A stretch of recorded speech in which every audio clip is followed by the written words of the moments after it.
أعوذ بالله من الشيطان الرجيم. بسم الله الرحمن الرحيم. الذين كفروا وصدوا عن سبيل الله أضل أعمالهم والذين آمنوا وعملوا الصالحات وآمنوا بما نزل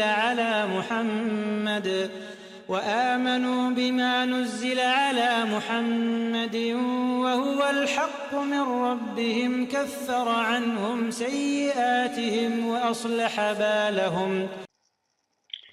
أعوذ بالله السميع العليم من الشيطان الرجيم. بسم الله الرحمن الرحيم. الحمد لله رب العالمين. إن الحمد لله نحمده ونستعينه ونستغفره ونعوذ بالله من شرور أنفسنا وسيئات أعمالنا. من يهده الله فلا مضل له ومن يضلل فلا هادي له، وأشهد أن لا إله إلا الله وحده لا شريك له، وأشهد أن محمدا عبده ورسوله. أما بعد. Je cherche la préservation par Allah contre le shaitan, contre Iblis le maudit, lui qui est humilié, contre l'humilié, celui qui est chassé, celui qui a été chassé, Ub'ida min al-khayr, celui qui a été éloigné du bien. Je commence par le nom de Allah, le très miséricordieux, le miséricordieux. La louange est à Allah subhanahu wa ta'ala, le Seigneur des mondes. Nous le louons, nous lui demandons son aide et nous l'implorons de nous pardonner. Nous recherchons protection par Allah contre le mal venant de nous-mêmes et contre les méfaits de nos mauvais actes. Celui que Allah guide, nul ne peut l'égarer, et celui que Allah égare, nul ne peut le guider. J'atteste qu'il n'y a de Dieu que Allah, lui qui est unique et qui n'a pas d'associé, et j'atteste que Muhammad est son esclave et son messager. Ya ayyuhan nas, ittaqu rabbakum alladhi khalaqakum min nafsin wahida. Ô gens, craignez votre Seigneur, lui qui vous a créé à partir d'une seule et même personne.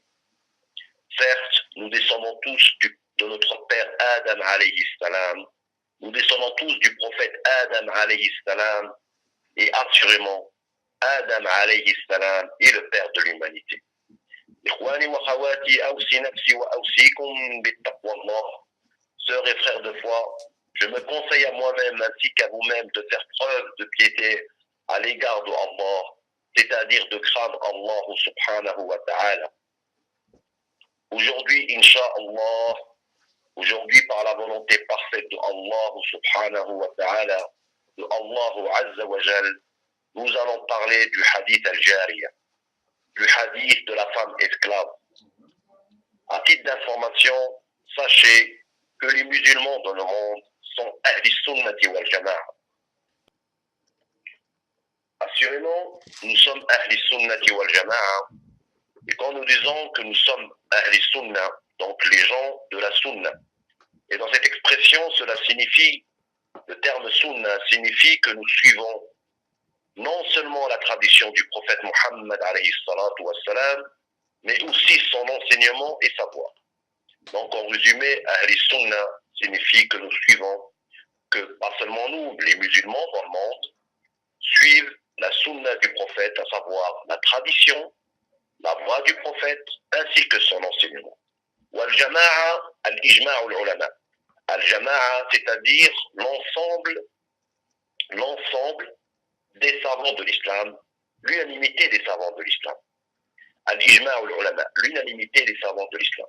Donc, ahli sunnati wal jama'a, les gens de la sunna et du consensus, ijma'u al-ulama, le consensus des savants de l'islam, que Allah subhanahu wa ta'ala les agrée, radiyallahu ta'ala anhum. Et actuellement, il y a des gens qui prétendent à l'islam, mais dans la croyance, ils disent des choses qui sont contraires au fondement de la croyance musulmane.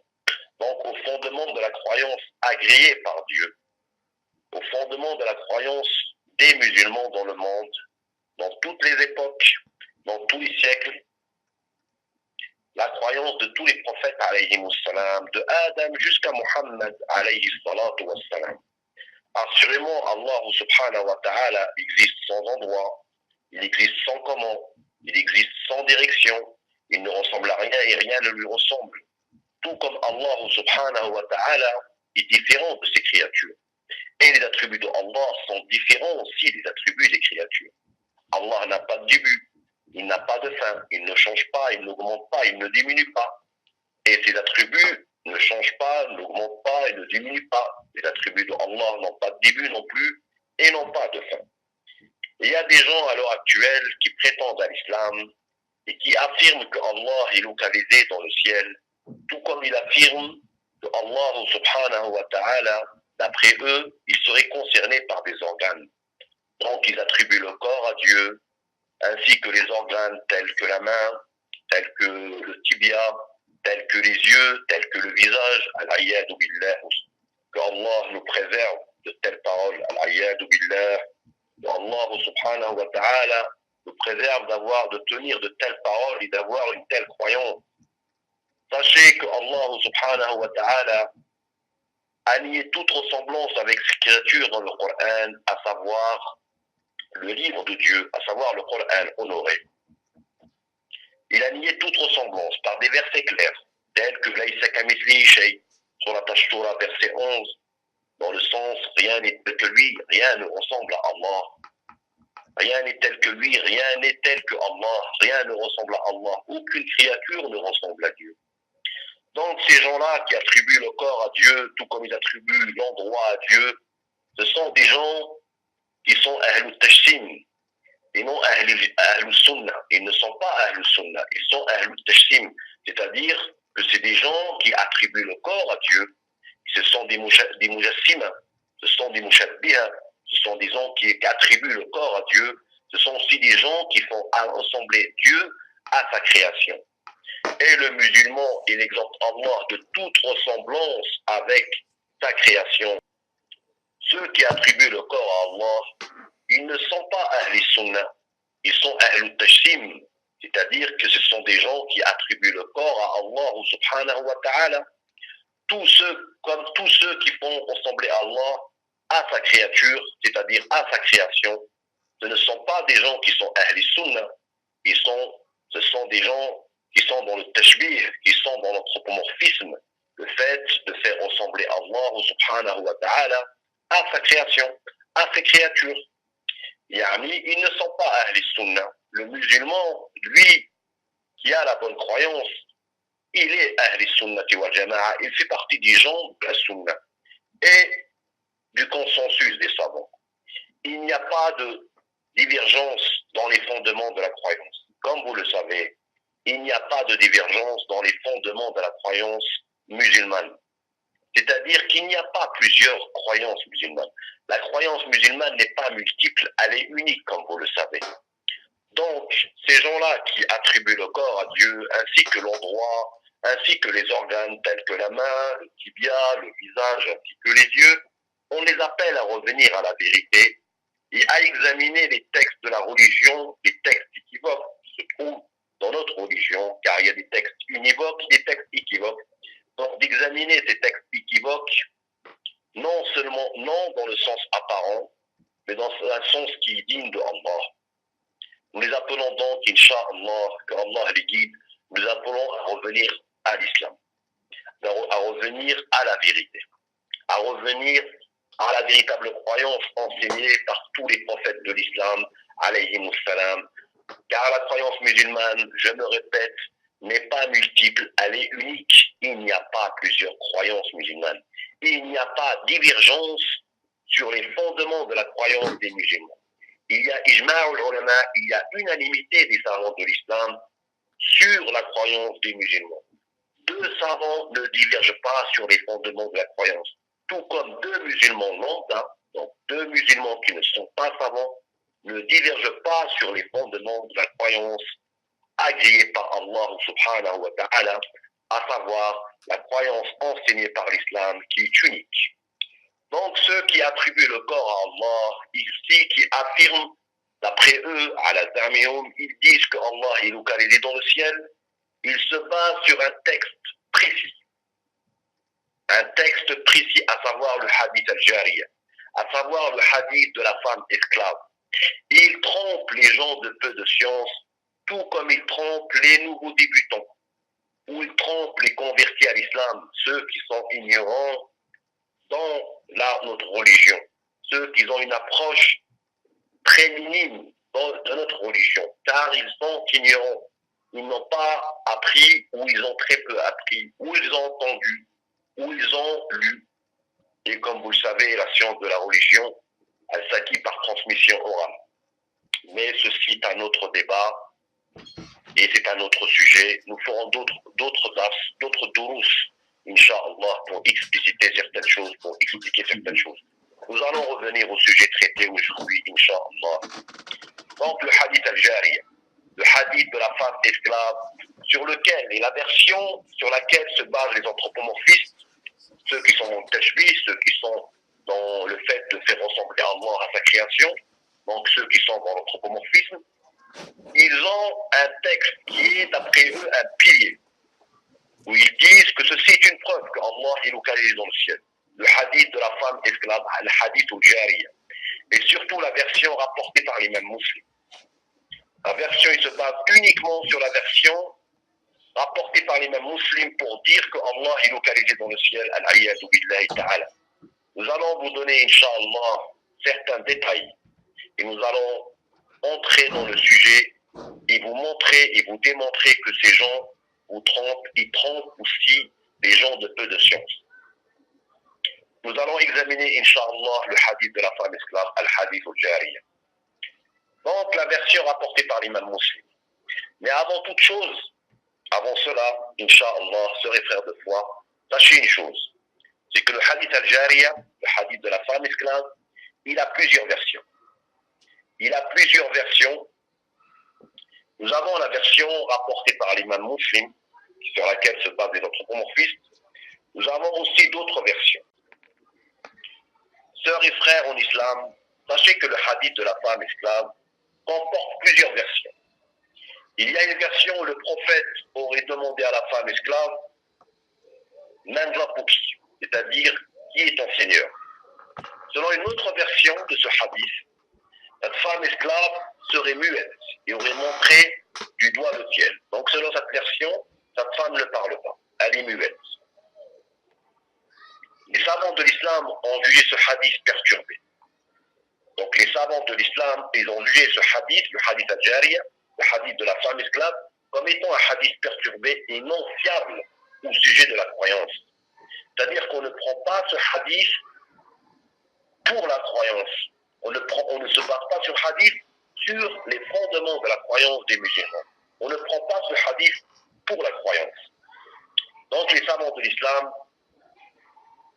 ont jugé ce hadith perturbé. D'autres l'ont jugé non fiable.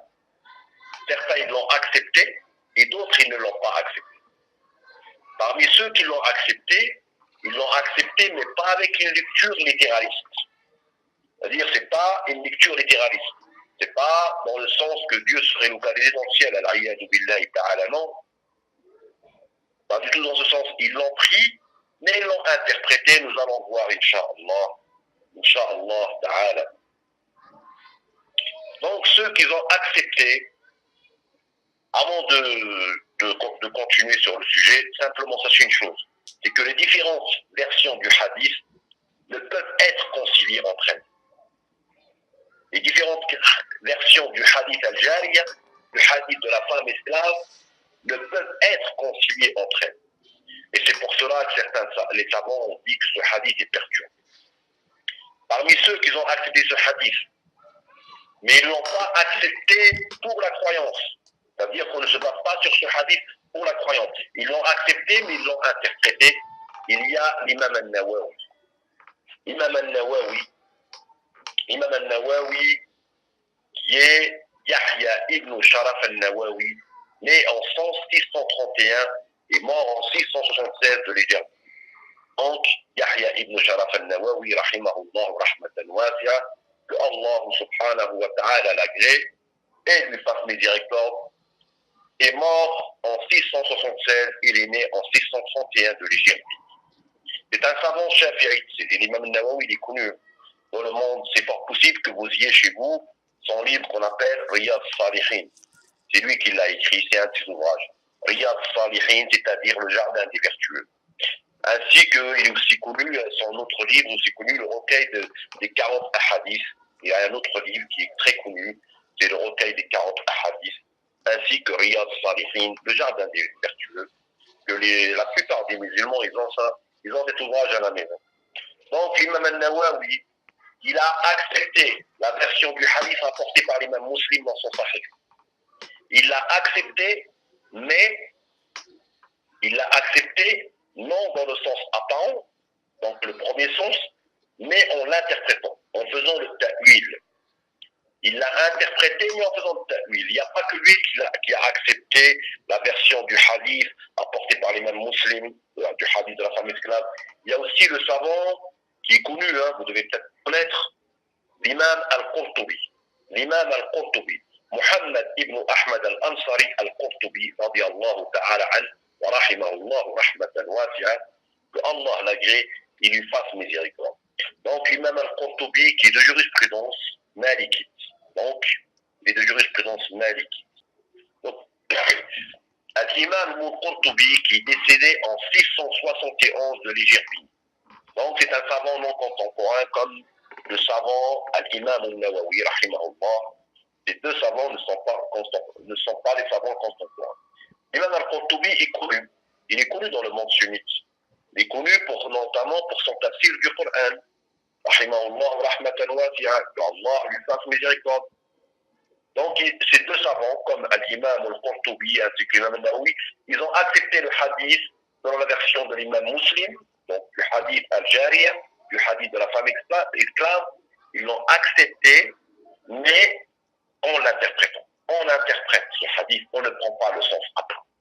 Parmi les savants qui l'ont accepté ce hadith, donc selon la version de l'imam Muslim, ils l'ont accepté, mais en l'interprétant, c'est-à-dire en faisant le ta'wil du hadith al-Jariya, selon la version rapportée par l'imam Muslim dans son Sahih. Et nous allons voir quelle est l'interprétation que l'imam al-Nawawi a donnée du hadith rapporté par l'imam Muslim. Voici la version rapportée par l'imam Muslim dans son Sahih. L'imam Muslim qui est connu, c'est un savant du salaf, c'est-à-dire c'est un savant qui a vécu lors des 3 premiers siècles de l'Égypte. Voici la version du hadith al-Jariya, du hadith de l'esclave, de la femme esclave, apportée par l'imam Muslim. Alors écoutez bien, frères et sœurs de foi. Un homme est venu voir le prophète, alayhi salatu wassalam. Il est rapporté qu'un homme est venu voir le prophète, alayhi salatu wassalam, et lui a dit, ô messager de Allah, j'avais des moutons, et mon esclave que voici gardait mon troupeau. Un loup s'est attaqué à mon bétail et en a mangé. Alors je me suis mis en colère et je l'ai giflé.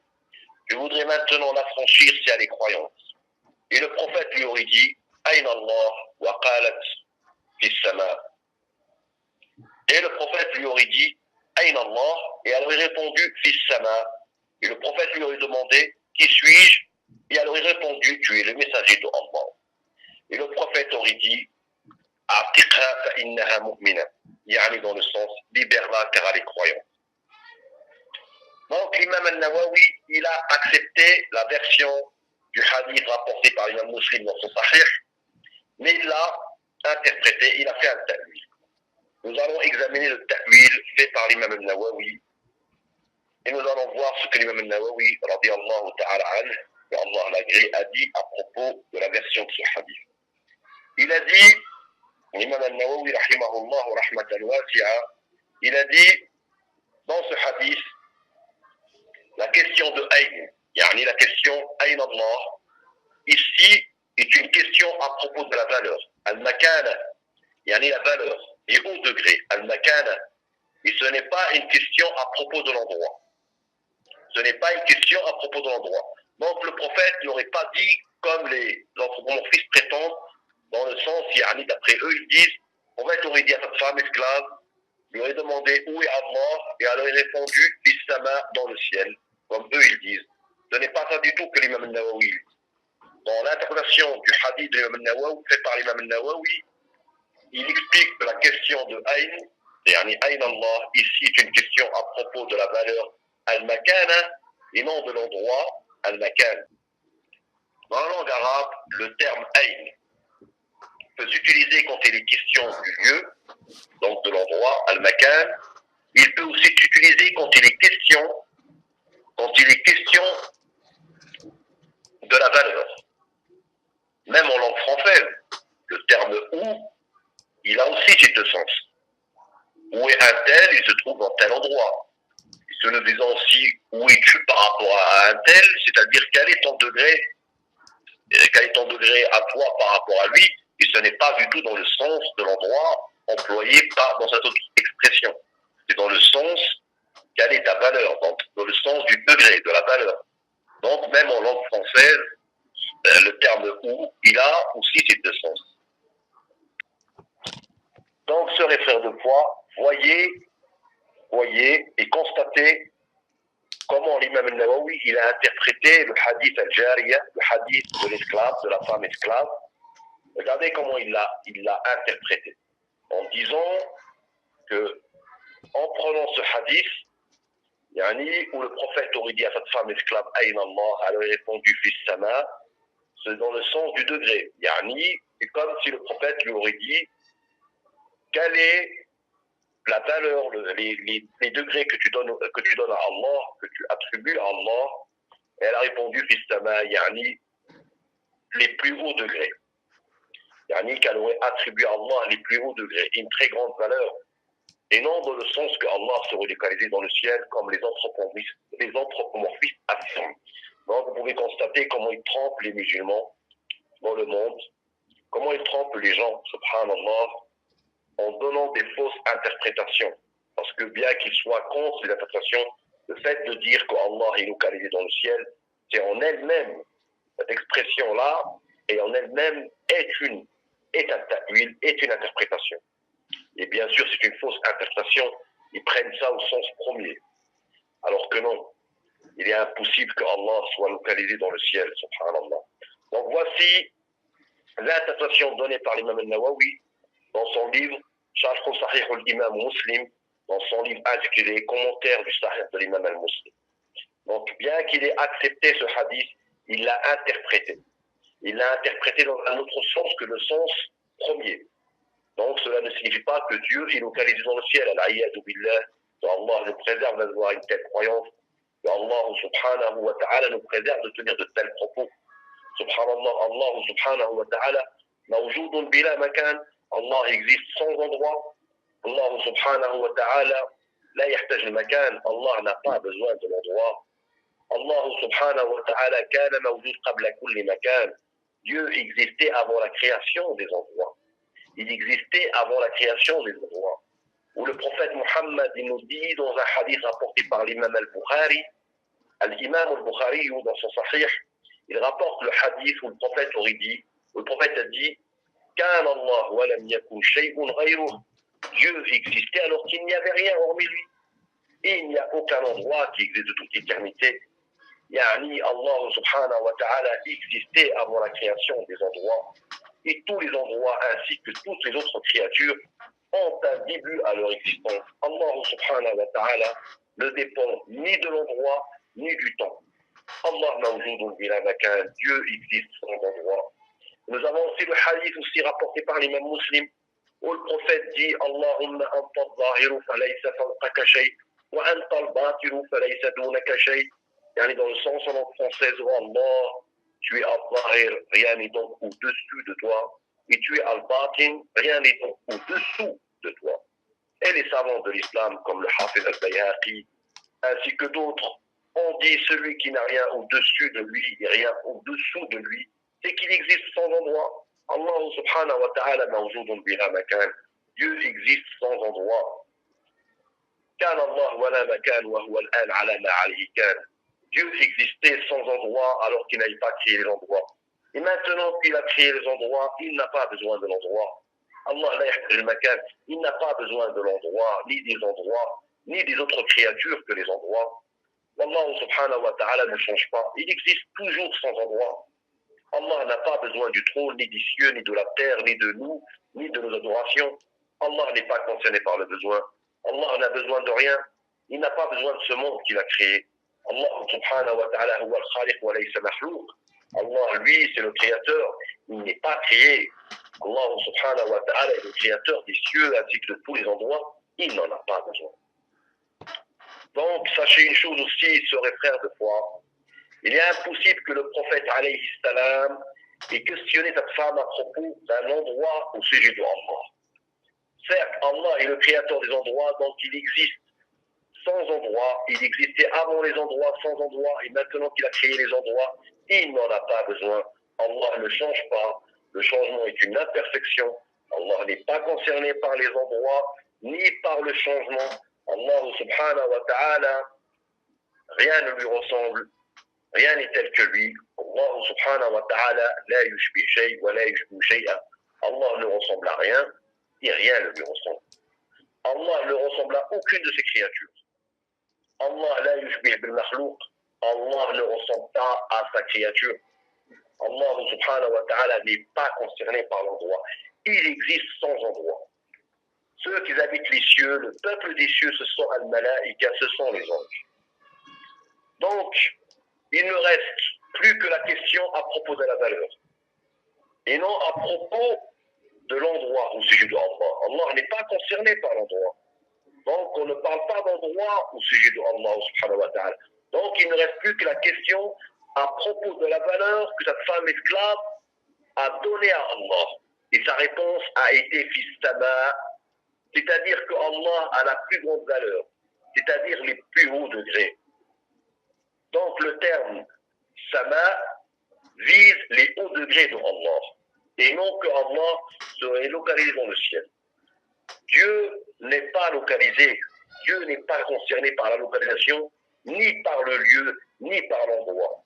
Ya subhanallah. Dieu, comment d'après eux, Dieu serait-il localisé dans un endroit alors qu'il en est le créateur?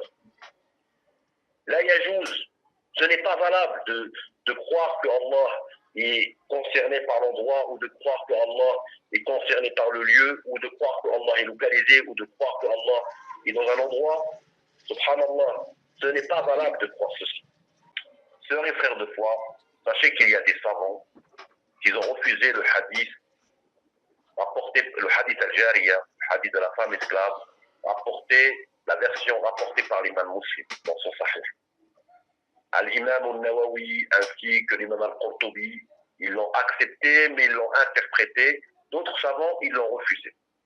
Ils ont privilégié la version du hadith al-Jariya rapportée par l'imam Malik ibn Anas, par le fondateur de l'école Maliki, qui est un salaf, qui est un musulman, un savant qui a vécu lors des 3 premiers siècles de l'Égypte. Il est né en 95 et il est mort en 179 de l'Égypte. Al-Imam Malik ibn Anas, il rapporte une autre version du hadith al-Jariya dans son livre très connu Al-Muwatta. Al-Muwatta qui est une très grande référence pour les Malikites, donc une très grande référence pour les musulmans qui suivent l'école Malikite et qui est très connue non seulement par les Malikites, les Shafi'ites, les Hanafites ainsi que les Hanbalites qui connaissent Al-Muwatta.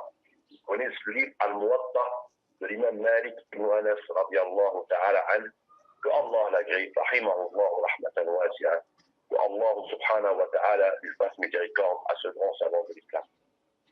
Donc certains savants, ils ont rejeté la version du hadith al-Jariya rapporté par l'imam Muslim.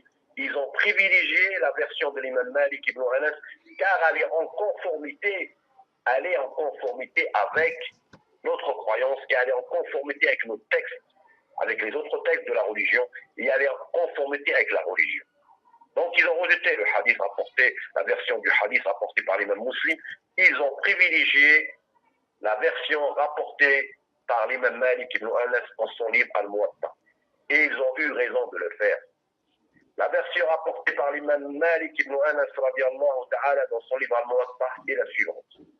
Un homme est venu voir le prophète avec une femme esclave, avec une esclave de couleur noire.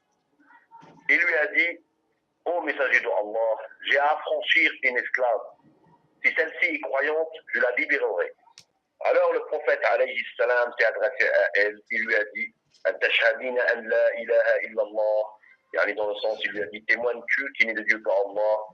قالت نعم, elle a répondu oui, elle a répondu par l'affirmation.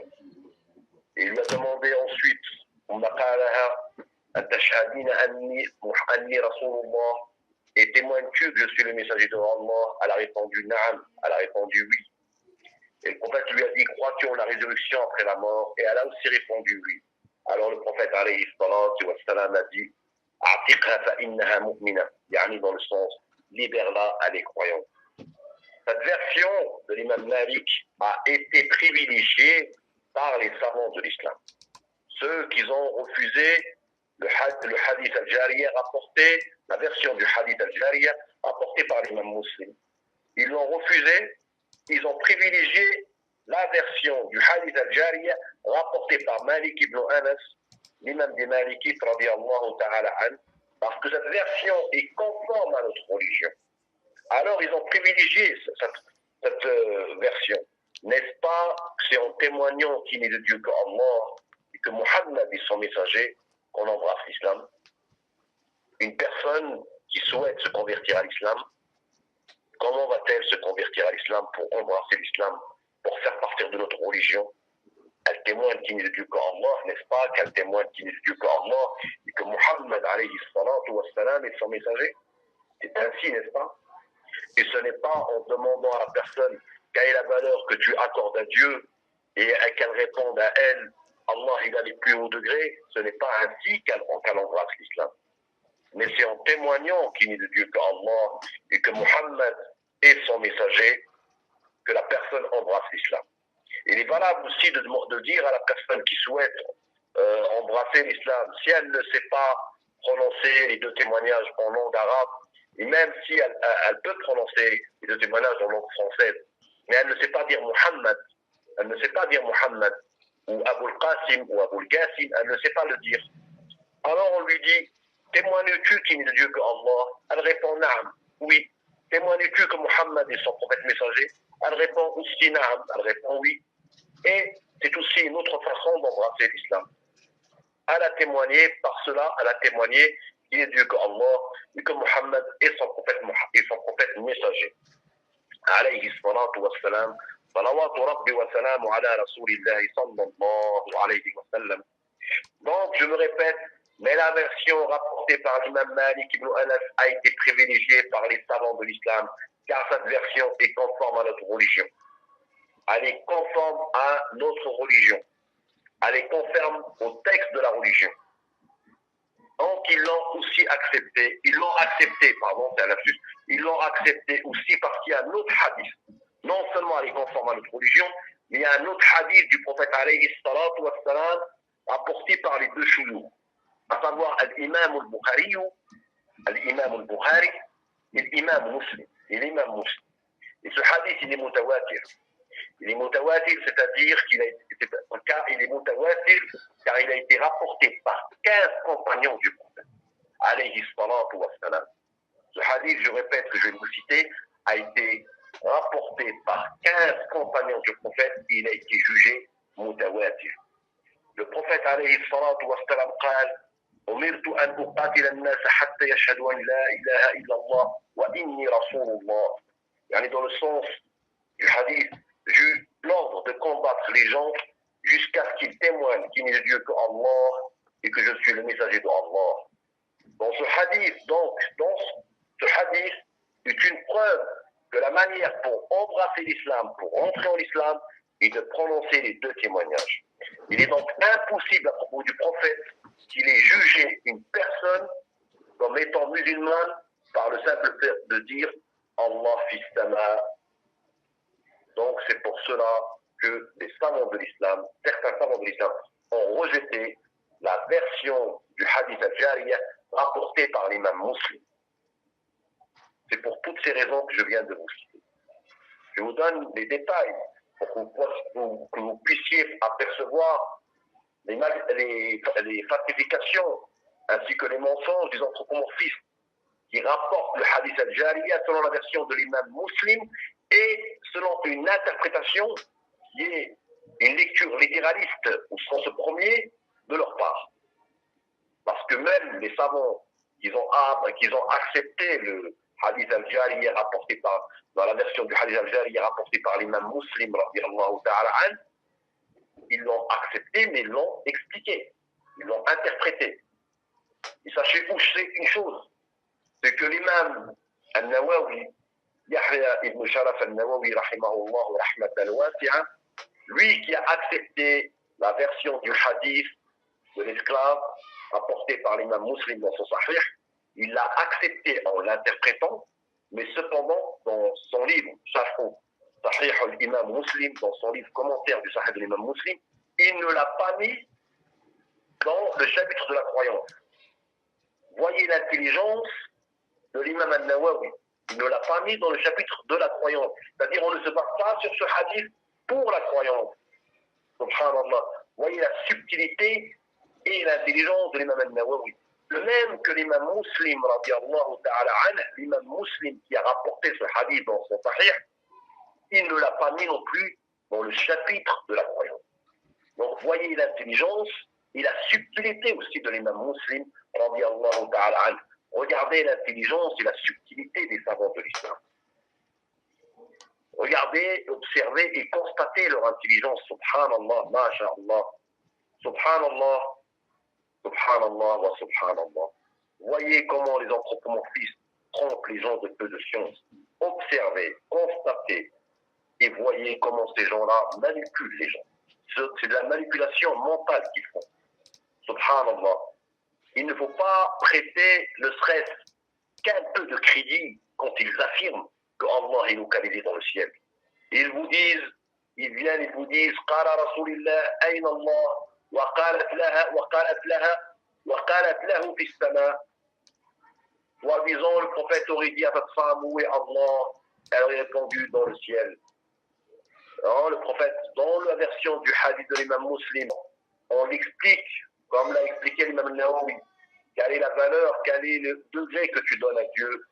Et elle a répondu, fils sama, dans le sens, il a les plus hauts degrés. Allah a la plus grande valeur.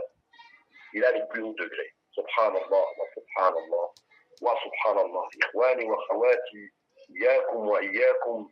Faites attention, subhanallah, à cette mouvance anthropomorphiste qui est apparue en siècles, simplement, elle est apparue 11 siècles après la révélation. Cette mouvance sectaire wahhabite, al-wahhabi, on va donner directement son nom, la secte des wahhabites, cette mouvance qui existe simplement depuis plus de 2 siècles et demi, qui est apparue 11 siècles après la révélation, et qui vient avec une croyance tout à fait innovée, un tawhid innové, eux qui, soi-disant, d'après eux, qui combattent les innovations alors qu'eux-mêmes, ce sont des grands innovateurs, dans la croyance, en affirmant que Dieu est dans le ciel, en affirmant qu'Allah, il a des mains, en affirmant qu'Allah, il descend et qu'il remonte le dernier tiers de la nuit, en se basant encore sur un hadith équivoque qu'ils comprennent mal et qu'ils traduisent au sens premier par une lecture littéraliste de leur part. Subhanallah, ces gens-là, ils ne savent plus où ce qu'ils en sont. Ils sont tellement en contradiction avec leur propre compréhension qu'ils ne savent plus où ce qu'ils en sont. Ils ne savent plus où ce qu'ils en sont. Al-Wahhabiyya ne savent plus où ce qu'ils en sont. Ils disent qu'ils sont contre l'interprétation alors qu'eux-mêmes, par une lecture littérale, en elle-même, cette lecture littérale est un ta'wil, est une interprétation. Subhanallah, que Allah les dit. Nous, ce que nous voulons pour eux, c'est le khayr, c'est le bien. Inch'Allah, Inch'Allah, Inch'Allah, que Dieu les dit. Par la volonté parfaite de Allah Azza wa Jal. Donc, sachez une chose, il y a différents types d'ignorance. Il y a des gens qui sont lettrés et qui sont ignorants. Il y a des gens qui savent lire l'arabe. Ils savent lire l'arabe, ils lisent le Coran, mais ils ne comprennent pas le Coran, ou ils ont une mauvaise compréhension des versets équivoques qui se trouvent dans le Coran. Donc, il y a différentes sortes d'ignorance. Et comme vous le savez, à l'heure actuelle, l'ignorance a étendu l'obscurité de son voile dans le monde. L'ignorance est répandue. Très peu de gens de science restent sur Terre. Il y a encore la science, mais très peu. La science de l'islam n'est pas très répandue. Par contre, l'ignorance est répandue. Et cela est un petit signe annonciateur de la fin des temps, C'est un petit signe qui annonce les grands signes de la fin du monde. C'est un petit signe, ce n'est pas un grand signe. C'est un petit signe qui annonce les grands signes de la fin du monde. Que Allah nous guide. Amin, amin, amin. Que Allah nous guide. Nous allons revenir au sujet, Inch'Allah, et conclure. Donc sachez une chose, c'est que l'imam Malik ibn Anas, c'est le fondateur de l'école Malik. C'est un salaf. Donc c'est un pieux prédécesseur, c'est quelqu'un qui a vécu lors des 3 premiers siècles de l'Hégire. Ainsi que l'imam Muslim. L'imam Muslim aussi est un salaf. Il a vécu aussi lors des 3 premiers siècles de l'Hégire. L'imam Malik est né en 95 et il est mort en 179 de l'Hégire Bini. L'imam Muslim est né en 202 et il est mort en 261 de l'Hégire Bini. Donc tous les deux font partie des gens du salaf. Ce sont des prédécesseurs.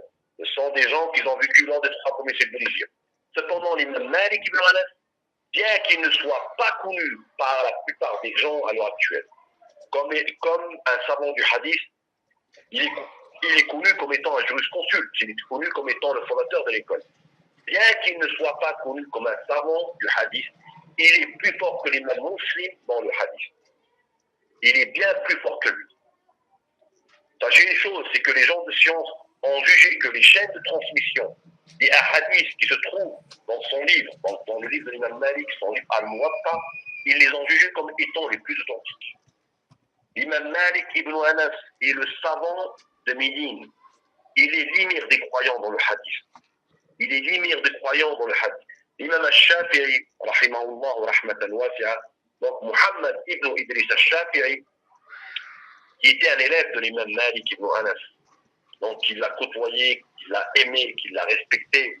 Il a été un de ses élèves, un de ses disciples, avant de fonder sa propre école, qui est l'école Shafi'i. L'imam Muhammad ibn Idris al-Shafi'i est le fondateur de l'école Shafi'i. Il a dit à propos de Malik ibn Anas, فإذا ذكر الحديث فمالك النجم. يعني dans le sens en langue française, lorsqu'on cite le hadith, alors Malik en est l'étoile. Sahih, l'imam Malik ibn Anas, il émire des croyants dans le hadith. Je répète, bien qu'il ne soit pas connu par la plupart des personnes à l'heure actuelle, la plupart des musulmans à l'heure actuelle comme étant, il n'est pas connu dans le hadith, mais cependant Malik ibn Anas est plus fort que l'imam Muslim dans le hadith. Il est largement plus fort que lui. Aussi, sachez une chose, un dernier détail avant qu'on se quitte, Inch'Allah Ta'ala. Sachez une chose, c'est que dans la version du hadith al-Jariya, apportée par l'imam Malik ibn Anas dans son livre Al-Muwatta, dans le sanad, dans la chaîne de transmission de ce hadith, il n'y a que 2 personnes entre Malik ibn Anas et le prophète alayhi salam. Donc je répète, dans le sanad, dans la chaîne de transmission, il n'y a que 2 personnes entre Malik ibn Anas et le prophète alayhi salam, à savoir, il n'y a que 2 personnes. Donc pour conclure, Inch'Allah Ta'ala, sachez une chose, nous allons conclure par une autre référence des savants, à savoir le Qadi Iyad. Le Qadi Iyad qui est très connu. C'est fort possible que vous ayez ses livres à la maison, surtout son livre qui est très connu, Al-Shifa. Le Qadi Iyad qui est un savant malikite, qui est donc de jurisprudence malikite, qui est né en 476 et qui est mort en 544 de l'Hégire Bini. Donc c'est un savant non contemporain.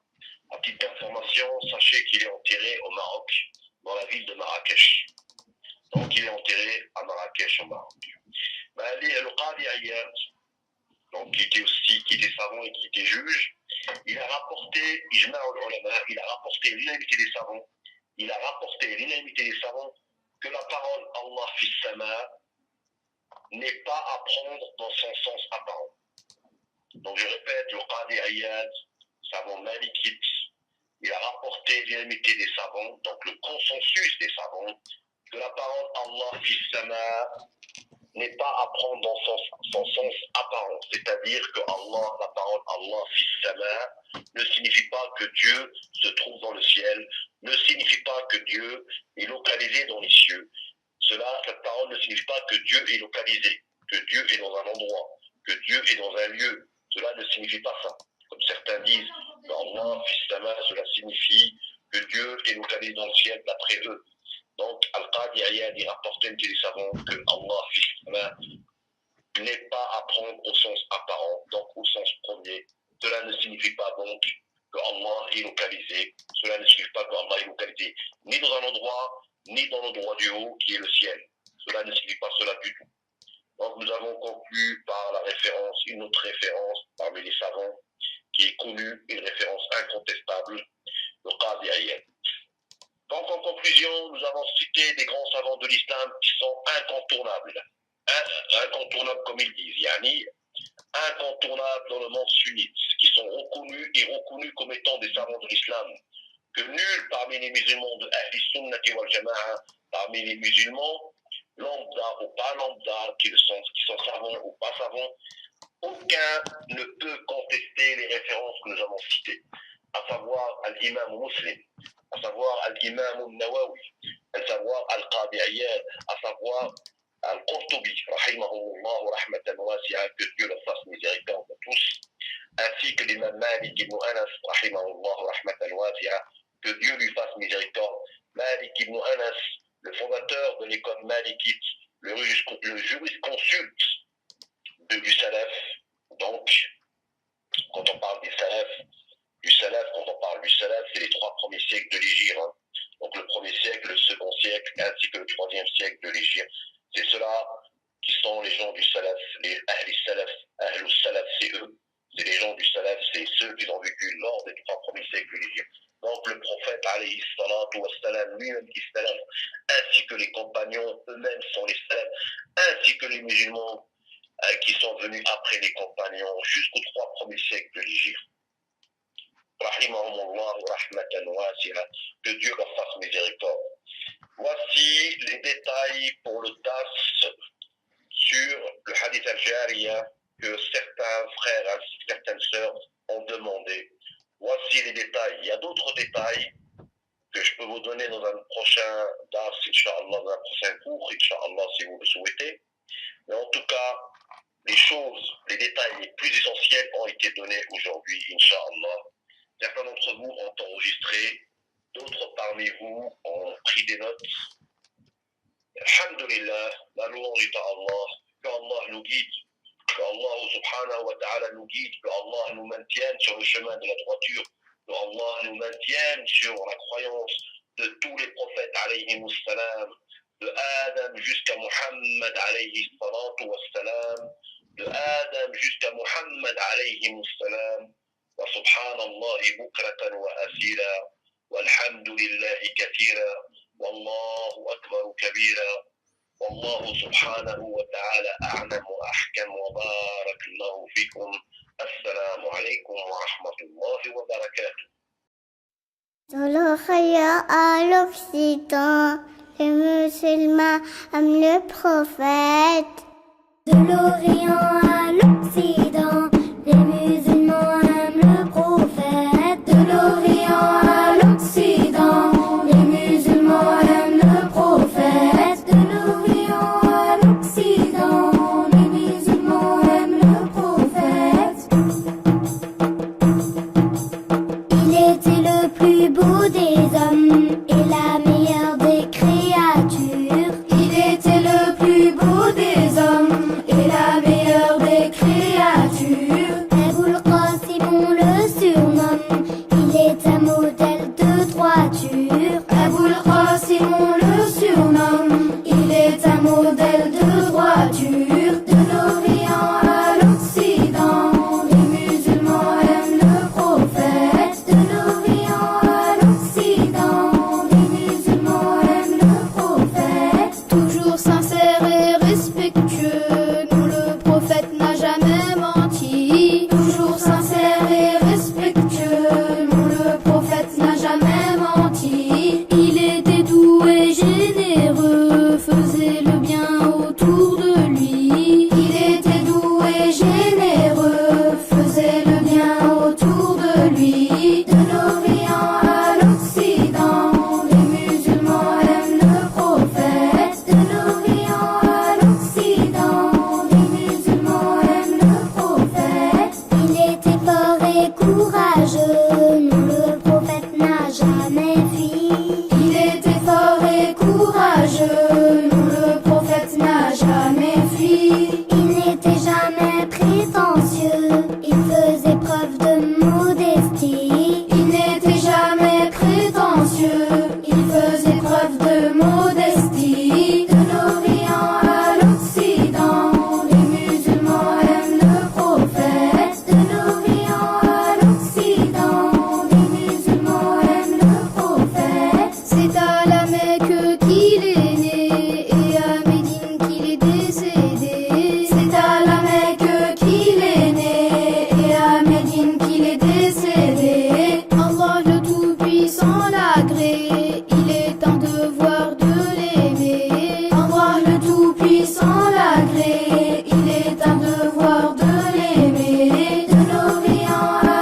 l'Occident, les musulmans aiment le prophète.